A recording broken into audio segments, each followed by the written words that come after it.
Listo, ¿están viendo la pantalla? Sí, sí. Listo. Entonces, pues esto es un resumen de las notas del curso al que estamos siguiendo, ¿ok? Las ideas son interesantísimas, son fáciles de aplicar. Yo creo que todos ya estamos, pues por lo menos ustedes tres estoy segurísimo que están familiarizados con esto. Y hay un par de cosas en que hemos hecho juntos, hay otras que estoy seguro que ustedes han hecho por su cuenta. Y pues lo que ellos presentan en la regularización es como una de las herramientas para evitar el overfitting. ¿Okay? Entonces lo que ellos presentan es, bueno, si ustedes tienen un conjunto de modelos, aquí de M1, M2 hasta MD, ¿cómo escoger el mejor? O sea, ¿cuál es la idea de escoger el mejor? Y aquí ellos buscan cómo hacer eso. Y la idea es que uno tiene que encontrar el mejor, está definido que hace, que pone en equilibrio una cuestión entre el bias y la variancia. ¿Okay? Entonces el bias es más o menos que uno esté preciso con el modelo que uno tiene, con los datos que uno tiene, y la variancia es que le den a uno cierta, pues que la flexibilidad no sea enorme. ¿Okay? Y esos son los problemas aquí del overfitting. ¿Sí? Y básicamente en términos de lo que yo entiendo, por ejemplo, es que uno siempre está buscando en el entrenamiento, uno está tratando de minimizar el error sobre los datos que uno tiene, sobre el conjunto que uno tiene para entrenar. Y pues el overfitting, siempre que uno tiene overfitting, ese error cae muy rápido, ¿no es cierto? Pero uno lo que quisiera minimizar es el error en la predicción. En lo que, en este otro curso que les estaba mencionando, llaman el error out of sample, por fuera de los datos que uno tiene, ¿no es cierto? Pero ese error pues uno no lo puede cuantificar porque uno no tiene datos sino los que uno tiene para entrenar. Entonces la idea es encontrar maneras de minimizar ese error y eso le da a uno el mejor modelo en principio. Entonces ellos aquí separan esto en tres partes. Una es la cross validation, la validación. La otra es la selección de características, las más importantes, y la tercera es una que tenemos muy fresquita ahora, que es utilizar inferencia bayesiana, ¿okay? Para evitar el overfitting. Entonces, ¿cuál es la idea aquí? Entonces uno tiene un conjunto de modelos, en M1, M2 hasta MD, y ese conjunto de modelos pueden ser cosas como estas. Uno quiere hacer, por ejemplo, una regresión, un modelo de regresión polinomial. Y entonces el conjunto de modelos que uno tiene aquí son, por ejemplo, polinomios de orden 1, este es de orden 2, de orden 3, y saber cuál es el polinomio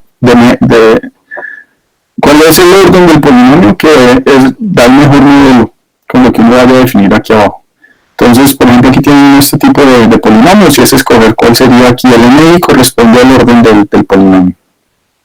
Otra situación puede ser que uno tenga un modelo para el mismo problema, tenga un modelo que sea de soporte vectorial, tengo otro modelo que sea una red neuronal y tengo otro modelo que sea una regresión logística y quiero escoger entre los tres cuál es el mejor de esos.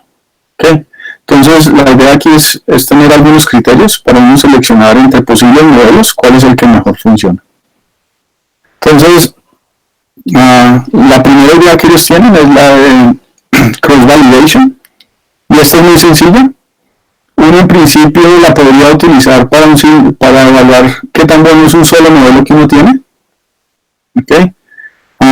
Porque supongan que ustedes no tienen que escoger entre muchos modelos, sino que ustedes ya tienen uno, pero tienen que mostrarle a la persona a la que ustedes le están vendiendo el modelo, o cuando ya quieren hacer una publicación, mostrar qué tan bueno es el modelo.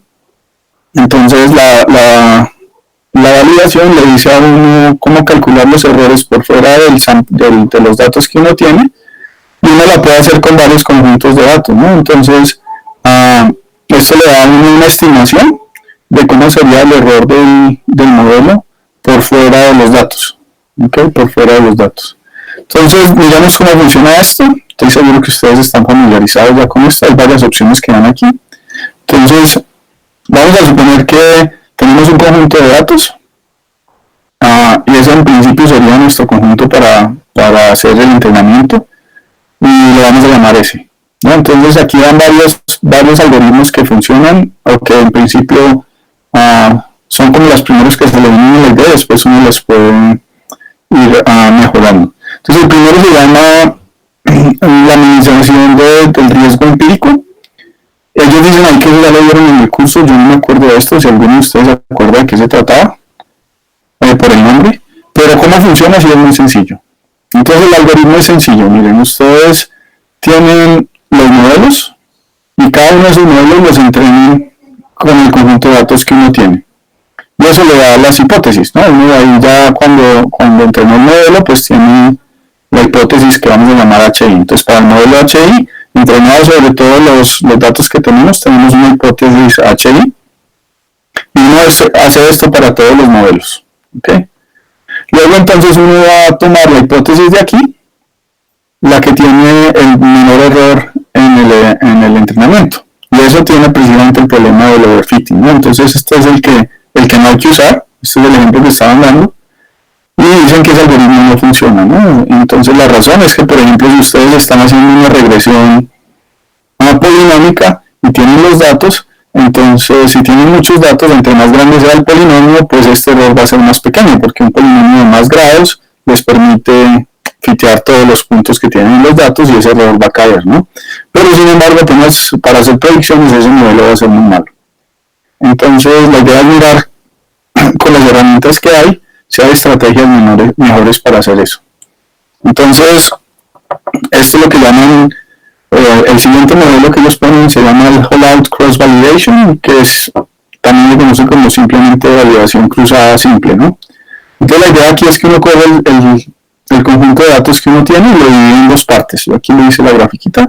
Una parte la utiliza para entrenar y la otra la utiliza para hacer predicciones y ver qué tan buenas son las predicciones, que es lo que llaman la validación, y en este caso la validación cruzada, entonces el CB. Entonces usualmente uno va a coger de forma aleatoria el 70% de los datos y hace una validación con el 30% de los datos. ¿Okay? ¿Y cómo funciona el algoritmo? Bueno, entonces primero uno separa los datos, esto los guarda, luego entrena cada uno de sus modelos con los datos que escogió para entrenar y obtiene ya el modelo que aprendió con el HI, la hipótesis. Uno hace esto para todos los Is y luego cada una de las hipótesis que tiene les evalúa el error que hay sobre los datos de validación cruzada y pues escoge el mejor modelo como aquel que tenga el menor error ahí. ¿Sí? Por eso digo que esto ya lo hemos hecho varias veces nosotros. Yo creo inclusive que uno a veces puede poner ahí en los modelos que vienen que escoja esta separación de formas diferentes y hacerlo varias veces si uno quiere. Ellos dan entonces, esto va a ser rápido, dan entonces varios apuntes que hay que tener en cuenta. Miren que esta cantidad de aquí, el error sobre los datos de validación cruzada, le permiten dar una estimación de lo que llamamos el error de generalización, ¿no? Uno entrena el sistema y el error que uno siempre trata de minimizar, o sea, la forma como uno entrena el sistema es minimizando el error aquí, pero este error que uno consigue aquí son sobre datos que uno no entrenó, entonces son los datos con los que uno hace test, y eso es lo que uno llama de generalización. Uno hace un modelo sobre los datos que le dan y uno quiere ver qué tan bien se generaliza. Entonces esto le permite dar una estimación de cuál es el error de generalización. ¿Okay? Bien, los ejemplos que dan aquí es que este conjunto de acá usualmente es un cuarto a un tercio de los datos que uno tiene, ¿no? Y usualmente se escoge el 30%, que ya había dicho antes. Esto entonces es uno de los comentarios. El otro que dicen es que uno puede hacer una variación aquí en el paso 3 del algoritmo.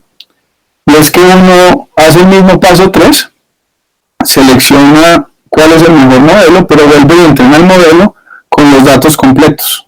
Que uno estimó aquí, uno escogió cuál tenía el error más pequeño, dejando por fuera estos datos, pero luego para entrenar el modelo uno tiende a pensar que es mejor entrenarlo con los datos completos, ¿no? Y no perder el 30% de los datos sin entrenar el modelo. Entonces uno ya escogió cuál es el mejor y lo vuelve, solo ese que ya escogió, lo entrena de nuevo con los datos completos. Eso usualmente funciona muy bien, pero hay que tener cuidado, hay unas excepciones, y son algoritmos que son muy sensibles a perturbaciones de los estados iniciales o de los datos. Entonces uno tiene que tener eso en mente. Si ese es el caso, pues entonces ya escogió el modelo que tenía y no haga esta variación del tercer caso. ¿Cuál es por supuesto la desventaja? Lo que ya dijimos, ¿no? Uno está tomando aquí decisiones de cuál es el mejor o el peor, no con todos los datos, sino con solo el 70% de los datos, ¿no? Y si por ejemplo uno tiene un conjunto de datos muy pequeño, pues uno no se puede dar el lujo de dejar por fuera el 30% de los datos para hacer la validación y no para no para entrenar el sistema. ¿Sí? Entonces, bueno, me interrumpen si tienen preguntas, ¿vale? Eso es fácil. Una generalización de ese modelo, que es, digamos, el que más se utiliza, esta es la que más se utiliza, la que más se encuentra en los libros y en los cursos que uno encuentra por ahí, es la de delegación cruzada con cada subconjuntos. Entonces el algoritmo es similar al anterior. Uno lo que hace es que coge los datos que tiene y esta vez los divide en cada subconjuntos disyuntos. En cada uno de esos entonces va a haber, en cada uno de los subconjuntos hay una cantidad de datos que es, esto no es M19, no es el número de datos, M dividido acá. Y aquí está la esquemita. Entonces yo tengo todos mis datos y yo los separo en un conjunto de datos S1, S2, hasta SK. Y luego el algoritmo funciona de la siguiente manera. Yo cojo mi modelo I. Para cada uno de mis modelos I, lo que yo hago es que los entreno sobre todos menos uno de los que está aquí. Entonces cojo para J igual 1 y K, entreno MI en todos los conjuntos, pero miren que aquí saqué el SJ. Ese lo dejo por fuera. ¿Ok? Y con eso obtengo mi modelo, que es mi hipótesis, que está con el modelo I, y dejo el J para evaluar el error por fuera. Entonces ese que dejé por fuera, ese lo utilizo para evaluar el error. Entonces aquí está un esquema, yo tengo todos los compartimientos y en cada uno de estos pasos lo que voy a hacer es que entreno con todo menos con uno y con ese evalúo el error. Y luego lo que hago es cambiar cuál es el que dejo por fuera, lo voy iterando. Entonces miren que para cada modelo de MI yo tengo que entrenarlo K veces, ¿sí? Y obtengo K valores aquí de los errores de cada uno de esos entrenamientos. Y un estimado del error de generalización es el promedio sobre esos errores que hice. Entonces aquí estoy sumando sobre las J y esto me da un estimado del error del modelo de la hipótesis I.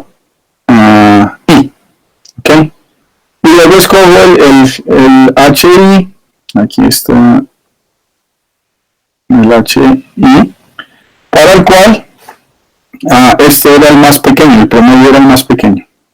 ¿Ok? Y luego lo que hago es que ese MI vuelvo y lo entreno con todos los S ya completos, con todos los datos complejos, pero ya escogí entre todos el que tenía el menor valor aquí. ¿Sí? Entonces de eso también ya en las rutinas, uno le dice que lo haga, les dice ahí con cuántas cantidades. Aquí hay un par de tips que ellos dan, ¿no? Entonces dicen que típicamente uno escoge 10 particiones de los datos. ¿Sí? Que claro que este modelo lo que tiene problemático es que es computacionalmente costoso, porque uno tiene que entrenar cada uno de los I cada veces. ¿Okay? Y cuando uno tiene, lo otro que adviertan es que si uno tiene muy poquitos datos, hacer esta partición pues, no es práctico. Entonces lo que uno va a terminar haciendo es que coge el caso en que las particiones son iguales al número de datos que tiene. ¿Sí? Y ese caso particular tiene un nombre que se llama dejando de a uno por fuera, y es que si por ejemplo ustedes tienen 10 datos, ustedes lo que van a hacer es que escogen 9 datos de entrenamiento y con el décimo miran el error y luego van rotando ese que dejan por fuera, lo van iterando, y así entonces en ese caso uno entrenaría 10 veces el sistema con 9 puntos dejando uno por fuera y con ese uno calculando el error y sacando el error promedio. Y ese se llama dejando fuera uno. Entonces estos son los casos de validación y todas estas son herramientas que le sirven a uno para acabar con el overfitting. Les voy a mirar las caras a ustedes si tienen preguntas. No es. Ok, eso es lo que les decía. Ustedes esto ya lo saben, estamos familiarizados, entonces no hay como mucho rollo. Este otro también lo habíamos discutido, este sí yo no lo he hecho. Una preguntita así como que pues tenía hace tiempos de que hacemos validación cruzada. Era, no deja, o sea, los datos que toma para validación están por fuera de los datos que toman para testeo, ¿cierto? O sea, es una cosa aparte. No, lo que nosotros llamamos testeo es lo que son los datos de validación hasta donde yo entiendo. O sea, uno coge los datos y llama los rojos, son para entrenar, y luego uno hace un test con el modelo que uno tiene, ya entrenado, con los datos verdes. Okay. Y con esos calcula el error. Entonces esos son los datos de validación, los datos verdes, que son los que, exacto, en las rutinas uno tiene que escoger el set de training y el set de test. Eso que llaman test allá son los datos de validación aquí. Okay. Pero esto, perdón.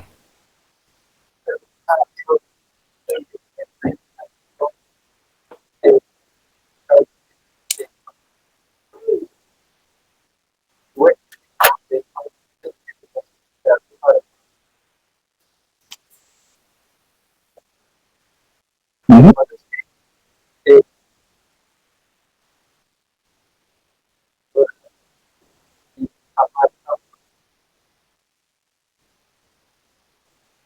Uh-huh.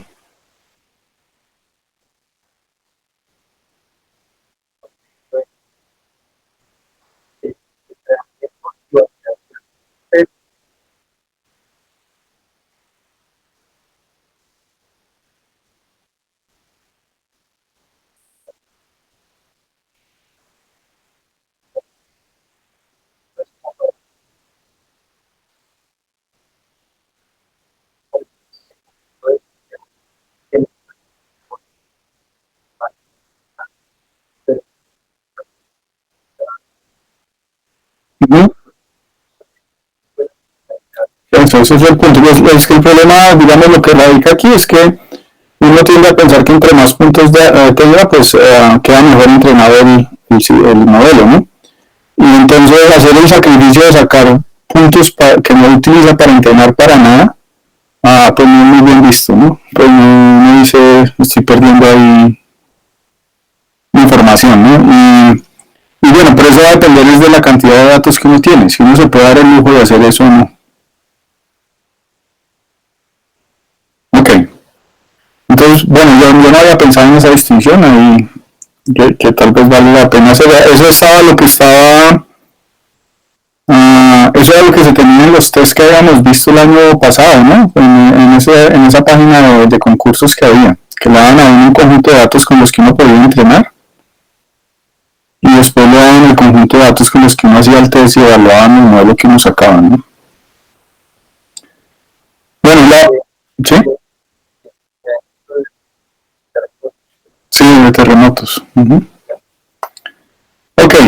La otra relación, la otro proceso que tienen es el de la selección de características, ¿no? Entonces, uno tiene un conjunto de datos N y a veces asociado con ese conjunto de datos uno saca un número grande de características, ¿no? Y usualmente ese número de características tiende a ser más grande que el número de datos que uno tiene. Y entonces los problemas se vuelven difíciles de manejar. Y usualmente lo que uno quisiera tener es poder identificar de todas esas posibles características cuáles son las más relevantes para el problema, para el proceso de aprendizaje que uno tiene en ese momento. Entonces el objetivo aquí es detectar las D' características con D menor que D grande, que realmente son relevantes para el proceso de aprendizaje. Entonces, miren que uno ahí puede generar diferentes modelos, ¿no? Entonces lo que uno tiene es, aquí uno tiene un solo modelo, lo que uno quiere hacer, pero lo que uno escoge, los diferentes modelos, va a ser escogiendo dentro de las D características algunas de ellas, ¿no? Entonces miren que eso le permite a uno construir 2 a la vez modelos, en ese sentido, ¿no? El que por ejemplo, para cada característica, si es un 0, es que uno no la metió en ese modelo, y si es un 1 es que uno sí la metió. Entonces hay un modelo que mete todas las D características, hay un modelo, el trivial, que no mete ninguna de las características, luego hay D modelos en los que meten no solo una de las características, etcétera, etcétera. ¿Okay? y en total puedes tener ahí 2 a la vez modelos posibles, ¿no? Escogiendo todas las posibles combinaciones y números de características entre 0 y d. Entonces miren que pues este conjunto de posibles modelos pues crece rapidísimo con el número de características. Y realmente a mí no me sorprendió lo que ellos proponen como algoritmos para escoger las características que uno necesita. Obviamente el algoritmo es muy sencillo, la implementación puede ser muy costosa, ¿no? Entonces hay un algoritmo que ellos llaman de búsqueda hacia adelante y es sencillo. Entonces, CAF, el conjunto de características que uno está considerando, y lo vamos a inicializar vacío, ¿ok?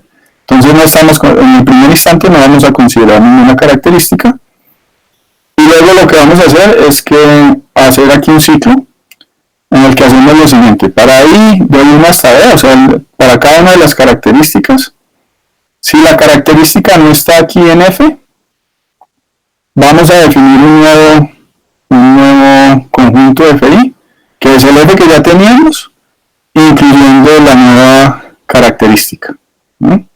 Entonces, cuando uno ya tiene este nuevo fi, hace una validación cruzada como las que ya aprendimos atrás. O sea, pero en este caso, acuérdense que el MI no cambia, no es que vamos a usar entonces ahora un polinomio de diferente grado, sino es el mismo polinomio, o la misma regresión logarítmica, o la misma red neuronal, pero en la que el mismo modelo que tenemos para clasificación, pero esta vez lo que va a estar cambiando es el número de características que vamos a incluir, ¿okay? Y le miramos ahí el error, cómo estamos escogiendo nuestro modelo mejor. Y hacemos esto aquí. Entonces miramos, si el modelo que acabamos de mirar es mejor que el anterior, entonces dejamos ese y volvemos y damos la vuelta. Ahora metemos otra nueva característica. Si es peor, entonces dejamos el mejor que había antes, ¿ok? Y a ese nuevo, entonces le metemos una nueva característica en el que ya no está. Por ejemplo, si el que era antes era mejor, espero no estarlos confundiendo, entonces la FI ya no la consideramos y seguimos a una FJ. Entonces era la anterior y le ponemos la FJ, ¿no? Y por eso es hacia adelante, porque uno empieza del vacío, entonces prueba, bueno, el vacío con la característica 1. Si el modelo es mejor que con el vacío, entonces dejamos la nueva F, es una característica, la 1. Ahora tratamos la 1 con la 2. Si la 2 funcionó, entonces ya tenemos la 1 y la 2 que mejoraron el modelo. Si con la 2 no funcionó, nos quedamos el de la 1, etcétera, etcétera. Y ahí al final, entonces uno selecciona el modelo con el subconjunto de características que dio el mejor modelo aquí arriba. ¿Okay? Entonces, bueno, los apuntes que ellos dan a eso son los siguientes. Primero que el algoritmo parece ver que funciona bastante bien. Yo tengo una preguntita. Ajá. Digamos, uno ordena las características, ¿no es cierto? Supongamos que tenemos 1, 2, 3, 4, 5, y empiezo con la 1. Resulta que yo no que el modelo vacío, ¿no es cierto? Y ahora después sigo mirando y resulta que tuve que meter la 3 y después la 4. ¿Qué pasa si yo tengo que utilizar solamente 2 características, 3 y 4 en vez de 1, 3 y 4? Esto sobreestima la cantidad de características que uno tiene que meter, ¿no? Porque depende del orden en el cual uno vaya metiendo. Bueno, pero hay variaciones simples que uno puede hacer ahí. Y es, pues uno arranca con la 1 y después puede mirar todas las posibles combinaciones que le salen ahí para estar metiéndolas. Por eso les digo que el modelo crece muy grande, pero aquí uno las puede ordenar pensando en las cuales piensa uno que son las principales, supongo yo. Porque si no, tendría que probar, si uno hace todas las posibles combinaciones, pues le dan 2 a la vez posibles combinaciones, ¿no? Y eso crece muy rápido. Sí, ¿esto es cuánto? ¿Esto es D por D a la menos 1 modelos, ¿no es cierto? No, son 2 a la vez modelos, ¿no? Pero me refiero en el forward search. En el forward search, sí, exacto. Creo que son los que acabas de decir, que uno va ahí contando y tiene las posibles combinaciones que le vayan a uno saliendo ahí. Porque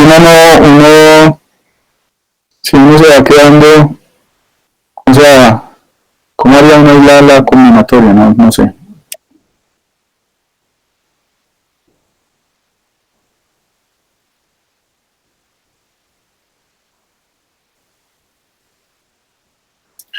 son D, solo serían D. Tienes razón, Vladimir. Sí, verdad. Ok. Entonces, dice que funciona bastante bien. Yo creo que debe depender de que uno las ordene con cierta intuición. Bueno, entonces dice que la otra opción, que uno puede controlar esto. Primero, hacer que el outer loop termine cuando uno ya tiene, por ejemplo, todas las combinaciones, o cuando el número de características que uno tiene alcanza un cierto valor. Por ejemplo, ustedes tienen 15 características y ustedes quieren sacar modelos que solo tengan a los 1.5. Empiezan a hacer eso y apenas salga el primer modelo mejor, que ya tiene las 5 características, uno puede cortar ahí. No, acuérdense que ese D igual es un número grande, ¿no? Es usualmente mucho más grande que el número de datos que uno tiene. Entonces, uno puede decir, bueno, solo necesito 5 valores de teta, o de las W que tenemos ahí para los fittings.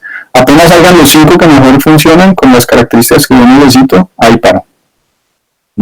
Pues todas las variaciones son posibles ahí en el modelo y funcionan bien. Este tipo de algoritmos dicen ahí que se llaman modelos que son del tipo envolvente, wrapper, y la razón es porque miren que se empiezan a funcionar alrededor del modelo. O sea, uno coge el modelo y ya lo deja fijo, lo que les decía, si tiene una red neuronal o tiene una regresión logarítmica, esa parte la deja, y lo que uno hace es llamar el modelo todo el tiempo y entrenarlo con las diferentes características que uno vaya mirando, ¿no? Obviamente es computacionalmente costoso cuando es grande, y hay una variación, es en vez de coger la búsqueda hacia adelante, es coger la búsqueda hacia atrás, y es comenzar con todas las características y hacer lo mismo, pero ir quitando, y al final se queda uno con la que no tiene ninguna, y bueno, y escoge la que mejor funciona como arriba. En vez de arrancar desde el vacío y ir metiendo, uno empieza a quitar. Entonces vea, bueno, si quito esta funciona mejor, si funciona mejor, bien, la dejo por fuera. Si no funciona mejor, entonces la dejo y lo que quito es la que sigue. Bien, entonces esos modelos, pues, digamos, eso sería lo primero que yo intentaría también. El otro tipo de selección de características es lo que ellos llaman selección con un filtro, ¿no? Que son cosas que también hemos mirado nosotros. Entonces, esta selección de características con un filtro funciona más de tipo, es una metodología más heurística, o sea que es alguien con intuición, más como moviendo las manos, pero computacionalmente es mucho más barata, ¿no? Y la idea es muy sencilla. Uno simplemente define una forma de calificar las características, ¿no? Entonces ellos lo llaman un score, entonces asociado con la característica I1, y uno saca un número que es una calificación, lo vamos a llamar SI, y en principio uno trata que esa calificación esté relacionada con la información relativa de la característica I con respecto a las clases que uno está mirando Y, que a los datos que uno tiene. Entonces, si uno tiene, digamos, D características, la idea es que uno quiere escoger cada de ellas y escoge las K más grandes que le den con ese número, o si lo que uno necesita es que el número sea pequeño, depende de lo que uno está escogiendo. Pues las K que tienen las K características con los valores más pequeños de la calificación que uno está dando. Entonces, en este caso, lo que se vuelve interesante es el tipo de funciones que uno utiliza ahí para caracterizar el problema. ¿Sí? Entonces, pues la inicial es la que uno tomaría por intuición, y es la correlación que hay entre los XY y los resultados, ¿no? Los Ys. Entonces ahí uno escogería usualmente las características que tienen una correlación más alta con la solución. Y si uno tiene D, uno escoge un D' o un conjunto K menor que D, que tiene las correlaciones más grandes, ¿no? En la práctica, sin embargo, la gente no utiliza la correlación directamente, sino que mira la información mutua, ¿no? Entonces, pues lo de la información mutua ya lo sabemos también. Perdón, también estornudo que no sale. Y es simplemente si uno tiene dos distribuciones, tiene dos variables aleatorias. Uno quiere saber si las variables aleatorias, si uno mide una de ellas, qué tanta información de medir una puede uno sacar de la otra, de la que no está midiendo, ¿no? Eso es lo que le da la información mutua. Y en últimas es una medida de que le dice a uno qué tan correlacionadas están las dos, ¿no? Y eso se ve en esta parte de la... yo estoy suponiendo que ustedes se acuerdan cómo definen la información mutua. Uno tiene dos variables aleatorias. Esto lo hace uno para cada una de las características y los labels y las yes. Entonces, estas dos son variables aleatorias. Entonces uno aquí necesita la distribución conjunta de las dos variables y necesita las distribuciones reducidas de cada una de ellas. Y esta es la forma de sacar la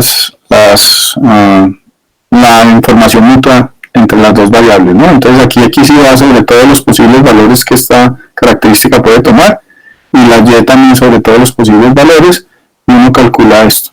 Miren que lo que uno está al final del día comparando es qué tan relevante es está comparando la distribución conjunta con la distribución factorizada. Y pues sabemos que si las dos variables aleatorias son estadísticamente independientes, esta de arriba es igual a la que está de abajo, y entonces esto le da a uno que la información mutua es cero, porque si las dos variables son estadísticamente independientes, mediciones de una variable no le dan absolutamente ninguna información de la otra. Y si no son estadísticamente independientes, sino que hay alguna dependencia estadística, pues esto le dice a uno qué tan fuerte es esa dependencia estadística. Pues miren que aquí hay que meter estas distribuciones, y entonces esas distribuciones hay que estimarlas de los datos, ¿no? Como hicimos, por ejemplo, para la curva esta de delay. Uno tiene ahí los datos y tiene que sacar un estimado de las distribuciones y después meterlas aquí, ¿no? Pero esto le da un valor, esto es un S, y entonces uno con eso caracteriza todas pues le pone un valor a cada una de las características. Y aquí le dicen a uno, bueno, y si uno ya tiene calificadas todas las características, ¿cómo escoge las K que uno quiere? Entonces una forma es decir, bueno, me quedo con las que tengan mayor, o lo que uno puede hacer es validación cruzada, empezar con las más grandes y uno dice, bueno, pero entonces voy a coger la primera, pero ¿será que necesito también la segunda o la tercera? Entonces uno va mirando, como hicimos arriba con validación cruzada, o sea, un poco como estas, va cogiendo los sets y va escogiendo cuál es la mejor que funciona. Bien, yo creo que también no hay preguntas, esto de verdad está metido ahí con las experiencias que tenemos, o si alguno quiere hacer una aclaración, yo siempre me equivoco saltando aquí los... Bien, y la última es con lo que ahora tenemos bastante fresquito, que es con la estadística bayesiana. Entonces, pues aquí para resumir lo que ya hemos aprendido nosotros, también en el curso y en la práctica. Supongamos que tenemos un problema en el que tenemos que determinar unos parámetros para un fiteo. Entonces lo que nosotros estábamos utilizando al principio, nosotros al final terminamos utilizando, pues Wagner hizo el cálculo ahí para la estadística bayesiana, pero lo que estábamos haciendo al principio era sacar, hacíamos un estimado con maximizando este es el nombre que nos había dicho Carolina, es que se llama la verosimilitud, exacto. Entonces la función ya sabemos cómo la sacamos. Uno saca un modelo para la probabilidad, para la distribución. Entonces esto le dice a uno cuál es la probabilidad de que haya obtenido este resultado si uno había medido estos datos, ¿no? Y uno tiene eso depende de un parámetro. Entonces en los casos que nosotros estábamos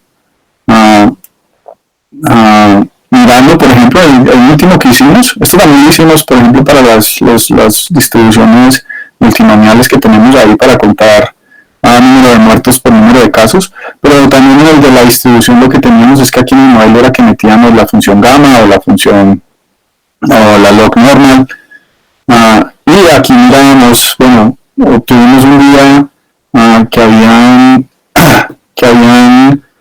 que un paciente se demoró 10 días en morirse, Entonces, estos son los datos que uno tenía. Hace el producto sobre cada uno de los datos, entonces esta productoria por eso va de 1 hasta n. Y luego lo que uno hacía era maximizar esto respecto a teta.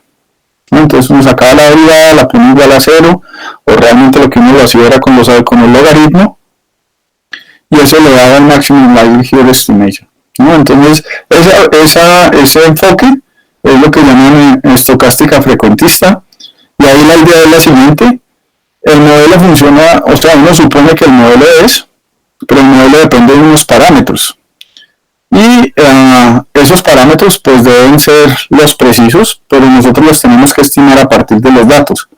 Entonces se llama modelo frecuentista porque uno supone que teta existe, pero uno no lo conoce, ¿no? Entonces uno debe desarrollar estrategias para estimarlo bien. Y aquí, pues en este caso, lo que uno hace es que es aquel que maximice este valor. En el enfoque bayesiano, conceptualmente las cosas son diferentes, porque ahí teta es una variable aleatoria. Entonces lo que uno está tratando de buscar es una estrategia no para encontrar teta, sino para encontrar la distribución de teta. Que los posibles valores que puede tomar teta, mirar qué tan frecuentes son, pues qué tan probables son realmente. Y bueno, en esto lo tenemos fresco, pero aquí yo lo volví a escribir en todo caso. Entonces aquí arranca uno con la idea de Dahlia, y es que uno tiene aquí el modelo, esta es la distribución, de obtener los datos, dados estos valores de teta. Miren que esta de aquí es esta misma que está aquí escrita, es esta misma función, aquí yo ya lo escribí explícitamente, y uno tiene que meter aquí información que uno tenga sobre las distribuciones de teta. Entonces si uno no tiene ninguna, hay algunas ideas que le dan a uno para meter aquí un prior, pero puede ser una distribución uniforme, pero supongamos que uno tiene información adicional, a esa la puedo meter aquí. ¿Okay? Y esto es simplemente el teorema, uno tiene que calcular esta cantidad, y aquí lo que uno obtiene es la distribución de los teta. Miren que esta es una distribución, la que llaman el prior es una distribución de los tetas con la información que uno tenga antes. Y esta forma de mirar el problema le permite evaluar una nueva distribución de los tetas, teniendo en cuenta que ya tuvo estas observaciones, que tuvo estos datos, y eso es lo que llamamos el posterior. Entonces aquí de forma explícita, miren, aquí está, yo esa palabra nunca me la voy a aprender, la acaba de decir de esta función, la verosimilitud. Aquí está el prior, y este simplemente, la que va aquí abajo, es coger esta de aquí arriba y hacer una reducción sobre teta. Okay. La parte complicada de todo este método no es este producto aquí arriba, sino realmente calcular esta integral. Y eso es lo que Vladimir ahora pues implementó con los modelos con los paquetes que habían que estuvo explorando, y la forma de evaluar estas integrales las hacen con Monte Carlo, ¿no? Entonces ahí sacan unos caminos, hacen varias simulaciones y al final pues realmente sacan un valor que reemplaza esto que está aquí. Vale, con este modelo, ¿cómo se hacen predicciones? Pues entonces el modelo con el que uno comienza era esta P, entonces uno saca un nuevo modelo que le dice, bueno, si ahora yo meto X, ¿cuál es la probabilidad de obtener Y? Dado que yo tuve estos datos, y ese modelo surge de tener aquí la verosimilitud, lo que teníamos de tener el modelo que teníamos antes con los tetas, pero ahora hacemos un promedio sobre la posteriori.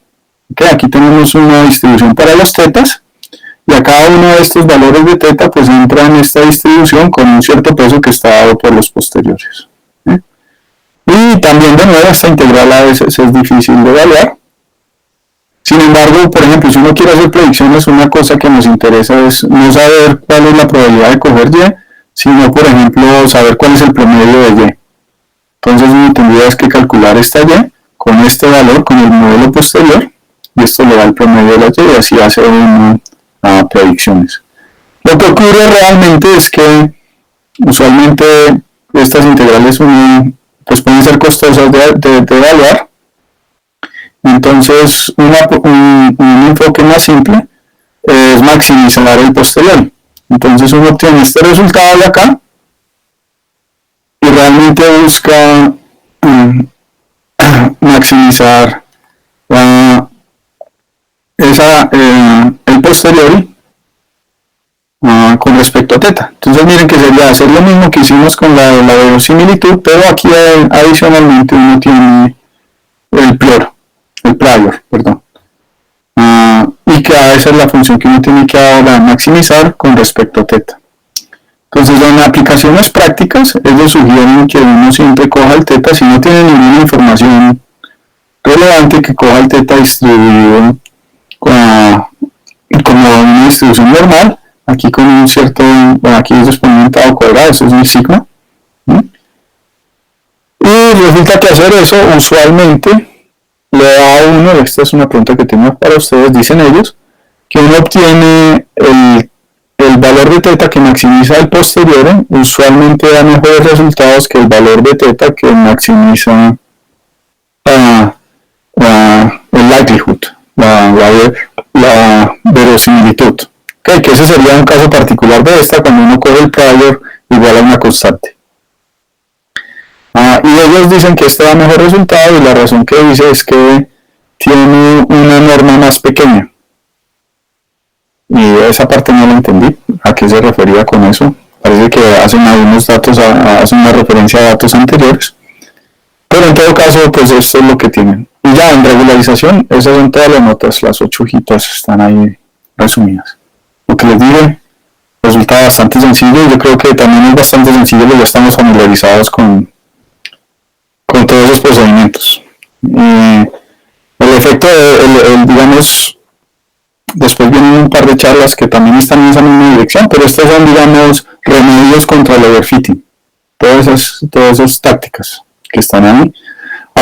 Es muy importante tenerlas en mente, eso no lo advierten en el curso, de pronto en la charla que él da sí, yo no miro el video, pero en la nota no lo pone, pero en el otro curso que ya había hecho sí hace mucho énfasis en esto, porque realmente hacer esta parte bien es la que distingue a las empresas que hacen estas cosas de las buenas de las malas. ¿Okay? Las empresas que, o sea, todo el mundo sabe cómo hacer una regresión logarítmica, pero después escoger cuál es la mejor de esas y saber escogerla bien, cuadrar bien cómo son los parámetros, mirar cómo producir los errores, sobre todo para la parte de predicción. Esa es la parte que es un poco de talento y de experiencia y lo que hace la diferencia entre las calidades. Eso lo enfatiza mucho el tipo del Caltech, lo que hace la diferencia mucho en la calidad del trabajo. Entonces eso se saca como lo están haciendo ustedes con mucha práctica y escogiendo ahí los trucos adecuados. No tengo aquí el iPad, no sé cuáles son los temas que vienen ahí después, pero bueno, esto es lo que yo tenía aquí para hoy. No sé si quieren hacer comentarios o preguntas. La verdad es que cuando lo estuve preparando esta mañana me di cuenta que era mucho más fácil de lo que yo había pensado. Vamos a caer aquí. Pues sobre todo porque ya lo conocíamos, de pronto si uno lo mira así de primera vez no le parecen, las cosas no parecen tan sencillas.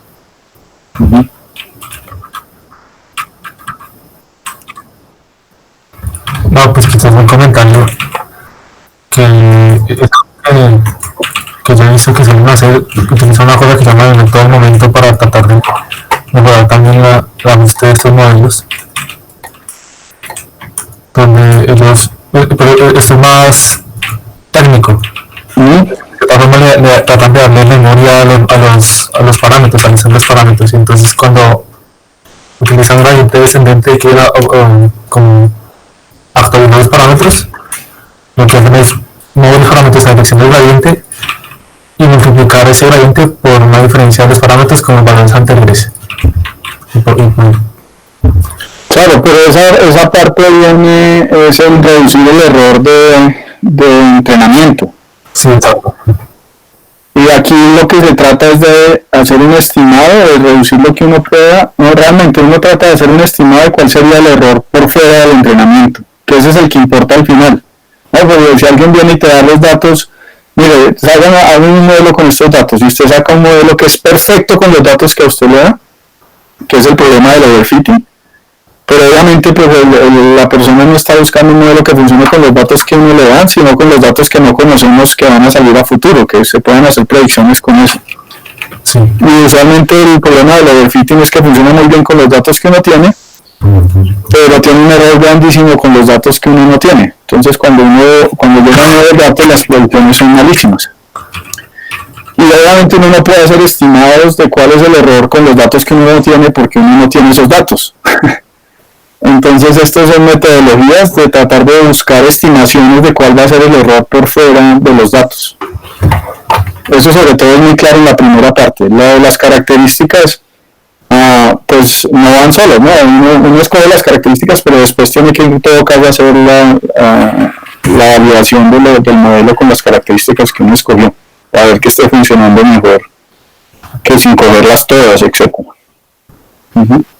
Pero lo que está diciendo usted, Juan, es una forma de entrenar mejor el modelo, y esas formas existen para reducir el error con los datos que uno tiene, o puede uno sacrificar un poquito de error en aras de hacer las cosas más rápido, por ejemplo, de que el entrenamiento sea más rápido. Entonces uno dice, bueno, tal vez sí no puedo reducir el error tanto como yo quisiera, pero lo puedo hacer mucho más rápido. Bueno, están todas esas técnicas que hemos estado mirando en los seminarios. Creo que lo que dice Juan es un poco lo que nosotros utilizamos, que es optimización de los parámetros de los modelos. Entonces, nosotros usamos, por ejemplo, Optuna, y lo que hace es lo que dice Juan. Pero entonces lo interesante es que una vez Vladimir construyó una funcióncita sencilla, que la idea es que cuando optimice los parámetros estructurales de la red neuronal como tal, o sea, no solo, digamos que una cosa es, por ejemplo, una red neuronal, están los parámetros que son los pesos y los bytes, y esos son los parámetros de la red, pero los parámetros estructurales vienen a ser como la cantidad de capas, la cantidad de neuronas y eso. Y nosotros utilizamos, últimamente utilizamos harto eso, que es comparar varios modelos con distintas estructuras, por ejemplo, más neuronas o más capas, pero entonces hace una cosa como la que dice Juan, y uno le pone una función de costo, de tal manera que el error entre validación y, o sea, que ella busque minimizar el error, la diferencia entre el error de validación y el error del modelo. Entrenamiento, sí. Con el fin de que no haya overfitting. Entonces ahí hace una especie de gradiente estocástico, y la función costo viene a ser esa diferencia entre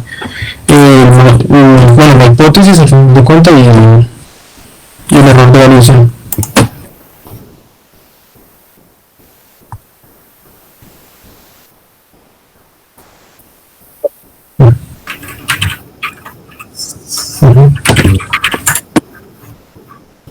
Teoría global. Pero ¿cómo es esa parte de mirar la diferencia? ¿Por qué una función de costo que minimice la diferencia entre el error en los datos y el error de entrenamiento y el error de validación?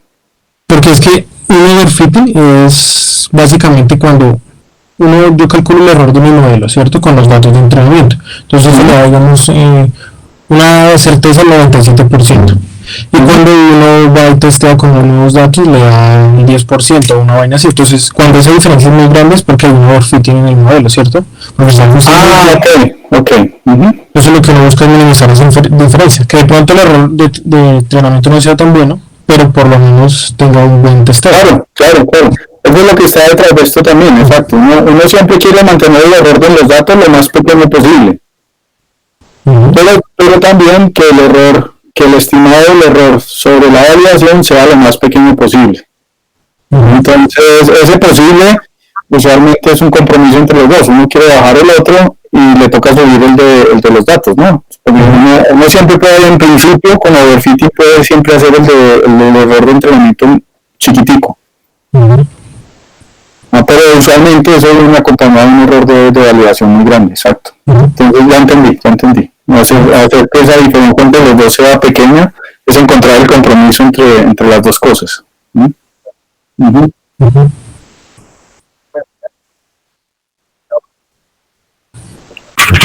Eso.